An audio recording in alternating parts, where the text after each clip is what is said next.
লক্ষ কোটি দরিদ্র সালাম মানবতার মুক্তির সনদ, মুক্তির দিশারি, যেই নবীকে মহান আল্লাহ রাব্বুল আলামিন সৃষ্টি না করলে কোনো কিছু সৃষ্টি করতেন না, সেই নবীর উপরে দরুদ সকলে বলি সাল্লাল্লাহু আলাইহি ওয়াসাল্লাম।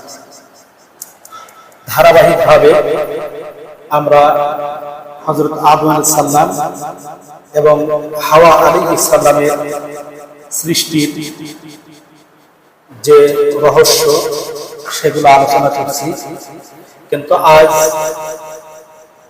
আমি যেহেতু পবিত্র রবিউল মাস, যেই মাসে নবী করিম সাল্লাল্লাহু আলাইহি সাল্লাম জন্মগ্রহণ করেছেন, এই সংক্রান্ত ইনশাআল্লাহ আলোচনা করব। আমার তৌফিকি ইল্লা বিল্লাহ।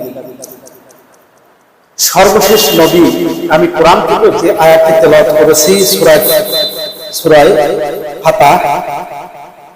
সূরা ফাতিহার শেষ আয়াত, আল্লাহ বলছেন লাকাদ হুয়াল্লাযী আরসালা রাসূলাহু বিল হুদা ওয়া দীনিল হক। মহান আল্লাহ রাব্বুল আলামিন হুয়াল্লাযী, তিনি সেই আল্লাহ যিনি আরসালা প্রেরণ করেছেন রাসূলাহু, তার রাসূলকে, তার রাসূল হলেন মহান আল্লাহ তাআলার রাসূল জনাবে মুহাম্মদুর রাসূলুল্লাহ সাল্লাল্লাহু আলাইহি সাল্লামকে প্রেরণ করেছেন বিল হুদা, কি দিয়ে? হেদায়েত, সত্য ধর্ম দিয়ে, ওয়াদিনিল হক, এবং সত্য ধর্ম। হেদায়েত এবং সত্য ধর্মকে যেই নবীকে মহান আল্লাহ রাব্বুল আলামিন প্রেরণ করেছেন লিইউযহিরাহু আলা দীন কুল্লিহি, যাতে করে দৃশ্যমান হয়, বিজয়ী হয়, প্রকাশমান হয়, আলা দীন কুল্লিহি, যত ধর্মই আছে সব ধর্মের উপরে রাসূল সাল্লাল্লাহু আলাইহি সাল্লামকে যেই ধর্ম দেওয়া হয়েছে সেই ধর্মটা যেন বিজয়ী হয়, এই বিজয়ী ধর্ম দিয়েই মুহাম্মদুর রাসূলুল্লাহ সাল্লাল্লাহু আলাইহি সাল্লামকে এই পৃথিবীতে প্রেরণ করা হয়েছে। ওয়া কাফা বিল্লাহি শাহিদা, আর সাক্ষী হিসেবে মহান আল্লাহ রাব্বুল আলামিনই যথেষ্ট। এই হলো আয়াতটির শাব্দিক অনুবাদ। এখন আল্লাহ রাব্বুল আলামিন জনাবে মুহাম্মদুর রাসূলুল্লাহ সাল্লাল্লাহু আলাইহি সাল্লামকে এই ধরাধামে প্রেরণ করেছেন। হযরত ঈসা আলাইহিস সালামকে প্রেরণ করার 500 বছর পরে আল্লাহ তাআলা যখন দেখলেন তার বান্দারা পত্তলিকা, মূর্তি, দেবদেবী, সূর্য, বৃক্ষ এইগুলো পূজা শুরু করে দিয়েছে, সেই পথহারা দিশেহারা মানব জাতিকে হিদায়াত করার জন্য মহান আল্লাহ রাব্বুল আলামিন মা আমিনার উদরে এই মুহাম্মদুর রাসূলুল্লাহ সাল্লাল্লাহু আলাইহি সাল্লামকে উদরে প্রেরণ করেন। সুবহানাল্লাহ। এই দিনটা ছিল রাহিকুল মাহতুম নামে যে কিতাবটি আছে, এই কিতাবের মধ্যে আছে রাসূল সাল্লাল্লাহু আলাইহি সাল্লামকে 9 রবিউল আউয়াল, 9 রবিউল আউয়াল মাসে 9 তারিখে, রবিউল আউয়াল মাসের 9 তারিখে রাসূল সাল্লাল্লাহু আলাইহি সাল্লাম এই পৃথিবীতে আসেন। কিন্তু আমরা দেখি অন্য কিতাবে এই রাসূল সাল্লাল্লাহু আলাইহি সাল্লামের যে জন্ম, এই জন্ম নিয়ে মানুষের মধ্যে কি আছে? সন্দেহ আছে। কারণ মুহাম্মদুর রাসূলুল্লাহ সাল্লাল্লাহু আলাইহি সাল্লাম তিনি যে মহান মানব হবেন এটা কি কেউ কি জানতেন? এটা কি কেউ জানতেন না। মহানবী সাল্লাল্লাহু আলাইহি সাল্লাম যে মহান মানব হিসেবে দুনিয়াতে প্রেরিত হবেন এই বিষয়টা কিন্তু লোকজন জানতেন না, তার ইতিহাসটা কোন সময় লিপিবদ্ধ করা হয়নি। অন্যান্য সাধারণ সন্তানের মতো সাধারণ সন্তান যেরকম ভূমিষ্ঠ হয়েছে, ঠিক মুহাম্মদুর রাসূলুল্লাহ সাল্লাল্লাহু আলাইহি সাল্লাম ঠিক ওভাবেই ভূমিষ্ঠ হওয়ার কারণেই ঐতিহাসিক এই বিষয় সংক্রান্ত কোনো কিছু লেখেন, যার কারণে রাসূল সাল্লাল্লাহু আলাইহি সাল্লামের জন্মের যে সঠিক তারিখ, এই তারিখটা বলা ঐতিহাসিক একমত হতে পারেন না। কোন কিতাবের মধ্যে আছে 6 রবিউল আউয়াল, 9 রবিউল আউয়াল, 10, 11, 12 এরকম বিভিন্ন মতানৈক্য রয়েছে। তবে রাসূল সাল্লাল্লাহু আলাইহি সাল্লাম যে একজন মহামানব হিসেবে প্রেরিত হবেন তার কিছু আলামত পূর্ব থেকে ছিল। সুবহানাল্লাহ। রাসূল সাল্লাল্লাহু আলাইহি সাল্লাম ঐতিহাসিকরা বলছেন যে তিনি যে মহামানব হবেন এটা কারো জানা না, কিন্তু তিনি যে এই পৃথিবীতে আসবেন, এই পৃথিবীতে আসার যে লক্ষণ, তার কিছু কিছু লক্ষণ এগুলো আগে থেকে রাসূল সাল্লাল্লাহু আলাইহি ওয়াসাল্লাম হাদিসের মধ্যে আছে। হযরত সাদ রাদিয়াল্লাহু তাআলা থেকে বর্ণিত, রাসূল সাল্লাল্লাহু আলাইহি ওয়াসাল্লাম ইরশাদ করেছেন, যখন আমার জন্ম হলো, আমার শরীর থেকে এমন একটা জ্যোতি বের হলো, যেই জ্যোতির মাধ্যমে পারস্য বা শাম দেশের যে অট্টালিকাগুলো ছিল, এই অট্টালিকাগুলো আলোক উজ্জ্বল পরিণত হয়ে গেছিল। রাসূল সাল্লাল্লাহু আলাইহি সাল্লামের শরীর থেকে এমন এক আলো, এটা হাদিসের মধ্যে আছে যে এমন এক আলো, এমন এক জ্যোতি বের হয়েছিল, যাতে শাম দেশের যে সমস্ত অট্টালিকা ছিল, এই অট্টালিকা কি হয়ে গেছিল? আলোতে পরিণত হয়ে গেছিল, যেগুলো ছিল অন্ধকার। আরো রাসূল সাল্লাল্লাহু আলাইহি সাল্লামের এই আগমনের কিছু কিছু বৈশিষ্ট্য আছে, সেগুলো হলো পারস্য সাম্রাজ্য। এই পারস্য সাম্রাজ্যের যারা অধিপতি, যারা প্রধানমন্ত্রী ছিলেন, তাদেরকে মানে কিসরা বলা হয়। তাদেরকে কি বলা হয়? কিসরা। এই কিসরাই হলো যারা পারস্য সাম্রাজ্যের প্রধানমন্ত্রী, তাদেরকে বলা হয় কি? কিসরা। এই পারস্য সাম্রাজ্যের 14টি দুর্গ, 14টি সৌধ চূড়া, যেগুলো রাসূল সাল্লাল্লাহু আলাইহি সাল্লাম যখন এই পৃথিবীতে আসেন, সাথে সাথে সেগুলো ধূলিসাৎ হয়ে গেছে। সুবহানাল্লাহ। যেই সৌধগুলোতে মানুষ করতে বিভিন্ন ধরনের আপনার শিরকি কাজ করে, সেগুলো কি হয়ে গেল? একেবারে ধূলিসাৎ হয়ে গেল, চূর্ণ বিচূর্ণ। এরপরে রাসূল সাল্লাল্লাহু আলাইহি সাল্লাম যে পৃথিবীতে আসছেন, তার আসার আরেকটা আলামত হলো যুগ যুগ ধরে প্রজ্বলিত যে জায়গা, অর্থাৎ যেখানে মানুষ পূজা করার জন্য আগুন জ্বালাইতো, রাসূল সাল্লাল্লাহু আলাইহি সাল্লাম যখন এই পৃথিবীতে আগমন করেছেন, সাথে সাথে সে আগুনগুলো, অর্থাৎ যারা আপনার যাজক, এই যাজকরা, হিন্দু যাজক, পৌত্তলিক যারা ছিল, এই রাসূল সাল্লাল্লাহু আলাইহি সাল্লাম যখন আগমন করছেন, যারা শত শত বছর পূর্বে বা যুগ যুগ ধরে যে আগুনটা প্রজ্বলিত ছিল, রাসূলের আগমনের সাথে সাথে সেটা কি হয়ে গেছে? নিভে গেছে। রাসূল সাল্লাল্লাহু আলাইহি সাল্লামের আগমনের কত গুরুত্ব, বৈশিষ্ট্য রয়েছে। এরপরে রাসূল সাল্লাল্লাহু আলাইহি সাল্লাম যখন এই পৃথিবীতে আগমন করার সাথে সাথে কাবার মধ্যে, পবিত্র কাবা গৃহে 360টি দুর্গ ছিল, 360টি প্রতিমা ছিল।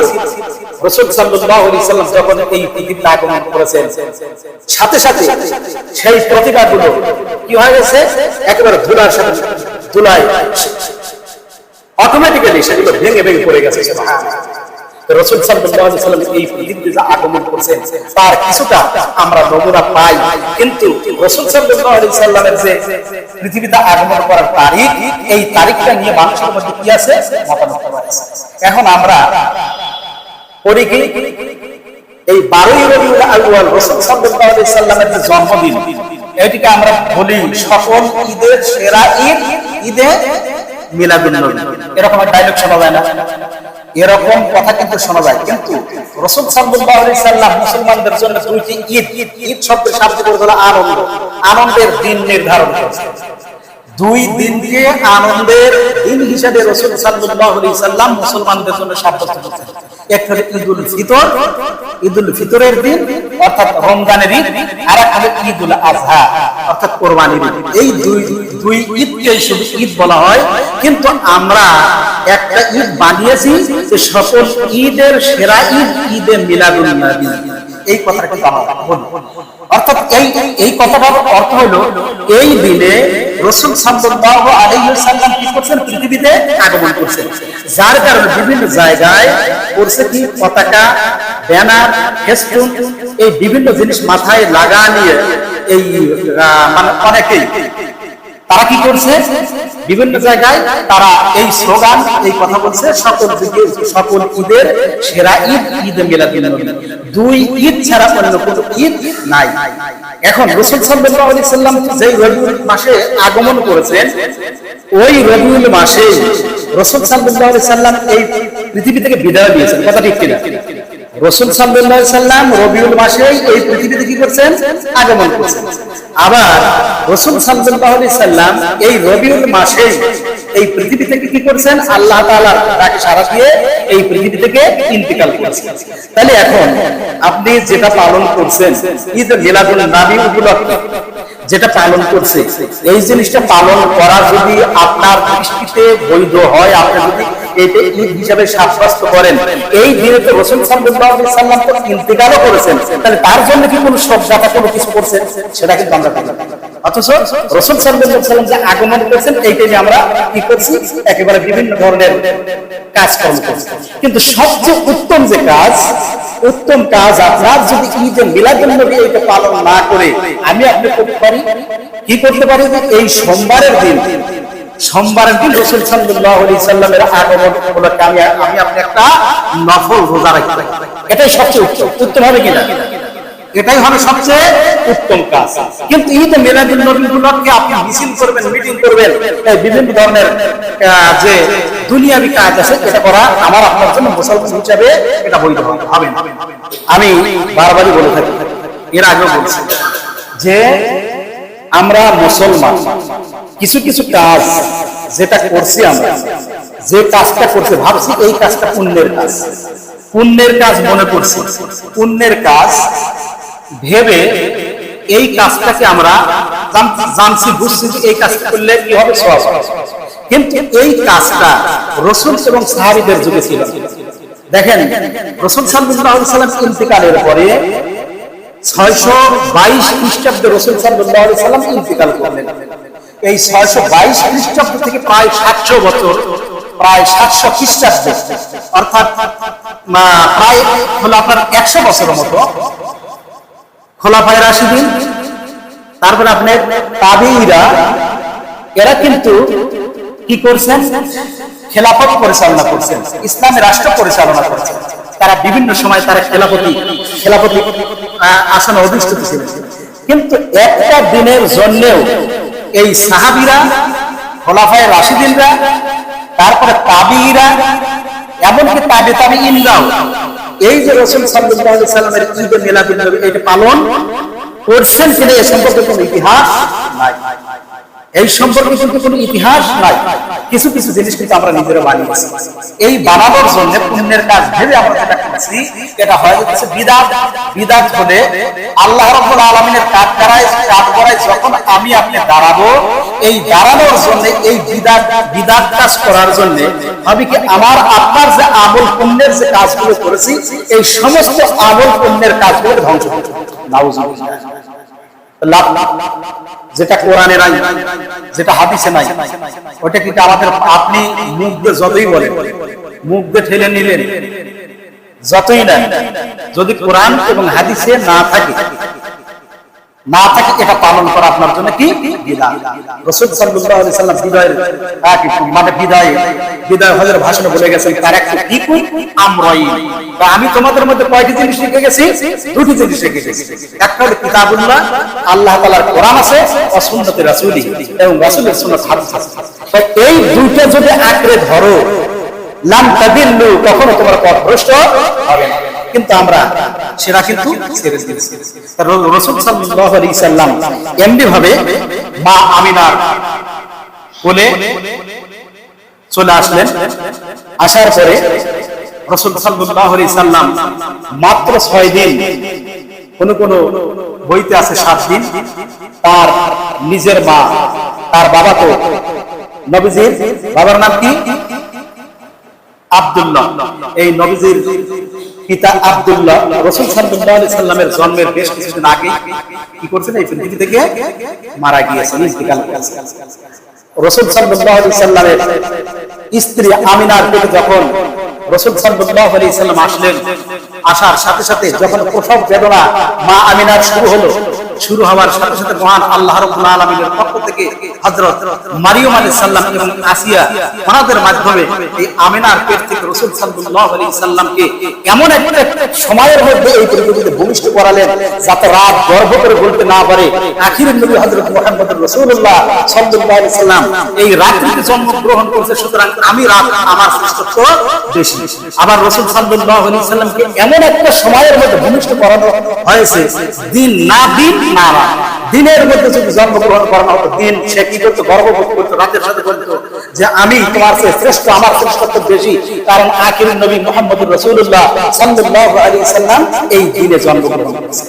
আল্লাহ রাব্বুল আলামিন মুহাম্মদুর রাসূলুল্লাহ সাল্লাল্লাহু আলাইহি সাল্লামকে এমন একটা সময়ে ভূমিষ্ঠ করালেন যেই সময় 9 রাত 9 দিন, অর্থাৎ সুবহে সাদিকের এই সময় মহান আল্লাহ রাব্বুল আলামিন মা মারিয়াম আলাইহিস সালাম এবং আসিয়া আলাইহিস সালামের এর মাধ্যমে, এদের ভাতৃত্বের মাধ্যমে রাসূল সাল্লাল্লাহু আলাইহি সাল্লামকে এই পৃথিবীতে প্রেরণ করেন। যখন রাসূল সাল্লাল্লাহু আলাইহি সাল্লামের বয়স মাত্র 6 দিন বা 7 দিন, তখন কি করলেন, আরবের প্রথা অনুযায়ী রাসূল সাল্লাল্লাহু আলাইহি সাল্লামকে দেওয়া হইল, মানে মাত্র 6 দিন বা 7 দিন মা আমিনার কি করছেন, দুধ পান করেছেন। এরপরে আরবের প্রথা অনুযায়ী, মানে মক্কা শহর ছিল শহর, আরবের সিস্টেম ছিল যে প্রত্যেকটি শহরের ছেলে মেয়েদেরকে তারা গ্রাম অঞ্চলে কি করতো, লালন পালনের দায়ভার দিত।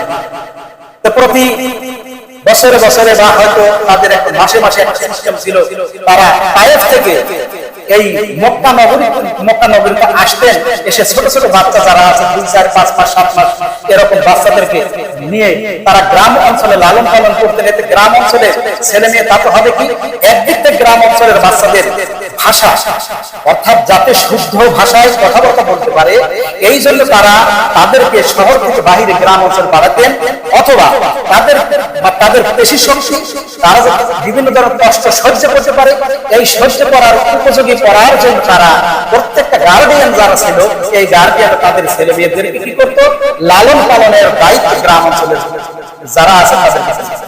এমনি ভাবে আমাদের আখিরের নবী হযরত মুহাম্মদুর রাসূলুল্লাহ সাল্লাল্লাহু আলাইহি সাল্লামের বয়স যখন মাত্র 6 দিন, তখন তার রাসূল সাল্লাল্লাহু আলাইহি সাল্লামের যে দুধমা হালিমাতুস সাদিয়া রাদিয়াল্লাহু তাআলা আনহা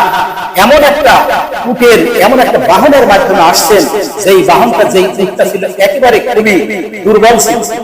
তার সাথে যেই সমস্ত কাফিলার লোকজন আসতো, মেয়েরা আসতো, তাদের উটগুলো ছিল খুবই সবল। তারা খুব দ্রুত মক্কায় এসে মক্কার যে সমস্ত সন্তানেরা আছে ওদেরকে, মানে যারা ধনাঢ্য তাদের সন্তানদেরকে বিভিন্ন জন নিয়ে গেছে, একটাই কারণ যে এদের কাছ থেকে যদি হয়তো আমরা এদের সন্তানকে লালন পালন করি, এর কাছ থেকে আমরা বিশেষ বা বেশি বেশি কি পাবো, একটা মুনাফা বা একটা পারিশ্রমিক বা অর্থ এদের কাছ থেকে পাবো। এই চিন্তা ভাবনা করে তারা ধনী ধনী যে সমস্ত ছেলে মেয়েরা আছে তাদেরকে নিয়ে গেছে। আর আমার আপনার নবী মুহাম্মদুর রাসূলুল্লাহ সাল্লাল্লাহু আলাইহি সাল্লাম এমন একটা গৃহে জন্মগ্রহণ করেছেন যার পিতা অনেক আগে এই পৃথিবী থেকে মারা গেছে। যখন হালিমাতুস সাদিয়া আসলেন, আসার পর অন্য কোন ধনাঢ্য ব্যক্তির সন্তানকে পেলেন না পেয়ে শেষ পর্যন্ত খালি হাতে ফিরে যাওয়া লাগবে, এই চিন্তা ভাবনা করে দেখলেন যে একটা ছেলে আছে, যেই ছেলেকে নিলে তার বাবা বেঁচে নাই, তখন পারিশ্রমিক পাওয়া যাবে না। হালিমা খালি হাতে ফিরে যাওয়ার চেয়ে তখন এই আমিনা রাদিয়াল্লাহু মা আমিনা কাছে আসলেন। আসার পর যখন ওই সন্তানের দিকে তাকিয়েছেন, হালিমাতুস সাদিয়া যখন তাকিয়েছেন তার দিকে, সাথে সাথে তার অন্তরে প্রশান্তি লাভ করে অন্তর ভরে গেছে। এত সুন্দর এত ফুটফুটে সন্তান আর পৃথিবীতে আর কেউ নাই। মুহাম্মদ রাসূলুল্লাহ সাল্লাল্লাহু আলাইহি সাল্লামের যে চেহারা ছিল, আমরা সূরা ইউসুফের মধ্যে দেখি যে আল্লাহ রাব্বুল আলামিন হযরত ইউসুফ আলাইহিস সালামকে শ্রেষ্ঠত্বের সৌন্দর্যতা দান করেছিলেন, কিন্তু তার চেয়ে অনেক গুণে আমাদের নবী মুহাম্মদ রাসূলুল্লাহ সাল্লাল্লাহু আলাইহি সাল্লামকে শ্রেষ্ঠত্ব দান করা হয়েছে। সুবহানাল্লাহ, এত সুন্দর চেহারা ছিল।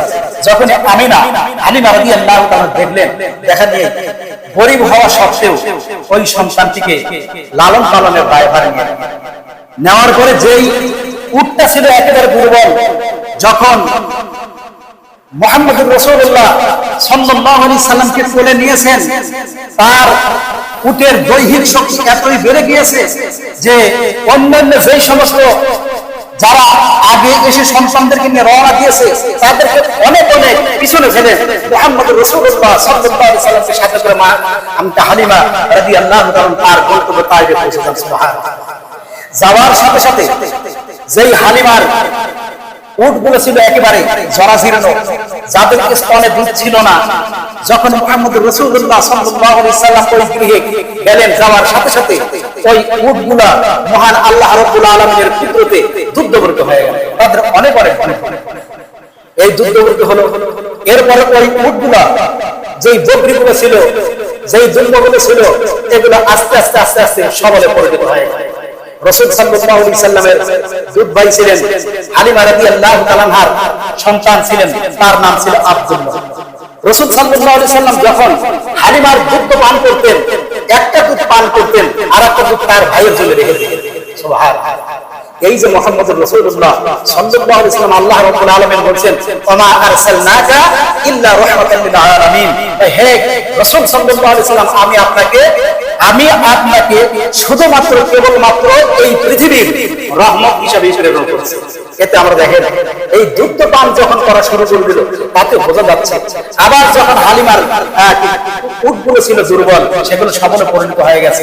মানে এই হিসেবে দেখছি আমরা বুঝতে পারছি যে আল্লাহ রাব্বুল আলামিন মুহাম্মদ রাসূলুল্লাহ সাল্লাল্লাহু আলাইহি সাল্লামকে দুনিয়ার বুকে শ্রেষ্ঠত্ব দান করেছেন, শেষ নবী হিসেবে প্রেরণ করেছেন এবং তিনি আসার কারণে প্রত্যেকটা জিনিসের উপরে যেই জাহিলিয়াতের যুগে একজন মা হিসেবে সন্তানের কাছে কোনো মূল্যায়ন পেত না, একজন বোন তার ভাইয়ের কাছে কোনো মূল্যায়ন পেত না।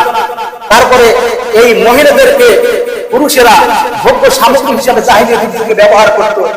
উকাস মেলা মানে বিভিন্ন ধরনের মেলা, উলঙ্গ মেলা, বিভিন্ন ধরনের মেলা হইতো, যেইটা মুহাম্মদ রাসূলুল্লাহ সাল্লাল্লাহু আলাইহি সাল্লাম আগমনের সাথে সাথে সবকিছু জাআল হক ওয়া যাহাকাল বাতিল ইন্নাল বাতিলা কানা যাহুকা। আল্লাহ রাব্বুল আলামিন এই হক যখন প্রতিষ্ঠিত করলেন, রাসূল সাল্লাল্লাহু আলাইহি সাল্লাম যখন আসলেন, তখন এই পৃথিবীর মধ্যে যে মিথ্যাচার ছিল সেগুলো আস্তে আস্তে হয়ে গেল, দূরীভূত হয়ে গেল। রাসূল সাল্লাল্লাহু আলাইহি সাল্লামের বয়স যখন 7 বছর, কোন কিতাবে আছে 6 বছর, তখন আবার কোন কিতাবে আছে 2 বছর। রাসূল সাল্লাল্লাহু আলাইহি সাল্লামের বয়স যখন 2 বছর, তখন তার বোন হালিমা রাদিয়াল্লাহু তাআলা আনহা মেয়ে ওনার সাথে ছাগল চরানোর জন্য, বকরি চালানোর জন্য মানে মাঠে যেতেন। যাওয়ার সাথে সাথে তার ভাই আব্দুল্লাহ ছিল, আব্দুল্লাহর সাথে গেছেন। যাওয়ার সাথে সাথে দুইজন ফেরেশতা সাদা ধবধবে সাদা পোশাক পরিহিত তারা এসে মুহাম্মদ রাসূলুল্লাহ সাল্লাল্লাহু আলাইহি সাল্লামের পাশে নিয়ে গেলেন। নিয়ে যাওয়ার পর তাকে সিনা সাক, অর্থাৎ আমাদের দেহের মধ্যে ধরনের খারাপ ভালো বিভিন্ন ধরনের রক্তের সমন্বয়ে আমাদের দেহটা গঠিত, কিন্তু মুহাম্মদ রাসূলুল্লাহ সাল্লাল্লাহু আলাইহি সাল্লামকে এমন একজন বিশুদ্ধ খাঁটি সোনা হিসেবে আল্লাহ রাব্বুল আলামিন ছোটবেলা থেকে গড়ে দিয়েছেন। তার ভিতরে যে খারাপ যে কাজ সেগুলো সবকিছু সিনা সাকের মাধ্যমে সব শেষ করে দিয়েছে। এই রকম দুইজন ফেরেশতা সাদা ধবধবে কাপড় পরে এসে রাসূল সাল্লাল্লাহু আলাইহি সাল্লামের পাশে নিয়ে তার রক্ত মোবারক কি করলেন, একেবারে ফিরে ফেললেন। তার ভিতর থেকে যেই সমস্ত খারাপ রক্ত ছিল এগুলোকে ধুয়ে মুছে জমজমের পানিতে ধুয়ে মুছে একেবারে পরিশুদ্ধ করে দেওয়াতে রাসূল সাল্লাল্লাহু আলাইহি সাল্লাম একজন খাঁটি সোনা হিসেবে ওই টাইম থেকে, যদিও জন্ম থেকে রাসূল সাল্লাল্লাহু আলাইহি সাল্লাম একজন খাঁটি সোনা, এরপর আরো খাঁটি সোনায় রাসূল সাল্লাল্লাহু আলাইহি সাল্লাম পরিণত করলেন, যাতে শয়তানি কোনো কুমন্ত্রণা রাসূল সাল্লাল্লাহু আলাইহি সাল্লামকে ধোঁকায় ফেলতে না পারে। এই জন্য মহান আল্লাহ রাব্বুল আলামিন রাসূল সাল্লাল্লাহু আলাইহি সাল্লাম সিনা থেকে ব্যবস্থা করেছেন। এরপরে কোন কিতাবের মধ্যে আছে যখন রাসূল সাল্লাল্লাহু আলাইহি সাল্লামের বয়স 6 বছর, তখন তাকে আরেকবার সিনা সাক করা হয়েছিল। আর আরেকটা কিতাবে আছে যে রাসূল সাল্লাল্লাহু আলাইহি সাল্লামকে যখন মেরাজে নিয়ে যাওয়া হয়, তখন রাসূল সাল্লাল্লাহু আলাইহি সাল্লামকে সিনা সাক করা হয়েছিল। এমনি ভাবে রাসূল সাল্লাল্লাহু আলাইহি সাল্লামকে এমন একটা মানুষ হিসেবে, আদর্শ মানুষ হিসেবে মহান আল্লাহ রাব্বুল আলামিন এই পৃথিবীতে পাঠিয়েছেন, যেটা অতুলনীয়। কিন্তু আমাদের ভিতরে কিন্তু ওই শয়তানি রক্ত, বিভিন্ন ধরনের খারাপ রক্ত, বিভিন্ন খারাপ থাকার কারণে আমাদের ভিতরে আছে হিংসা, আমাদের ভিতরে আছে খারাপ কাজ। আমরা নিজেরা যেটা মনে করি সেটাই করি। আমাদের ভিতরে আছে একঘেয়েমিতা, আছে কিনা? আমাদের মধ্যে এই সমস্ত জিনিস আছে, যেহেতু আল্লাহ তাআলার পক্ষ থেকে আমাদের সিনা সাক করা হয়। যাই হোক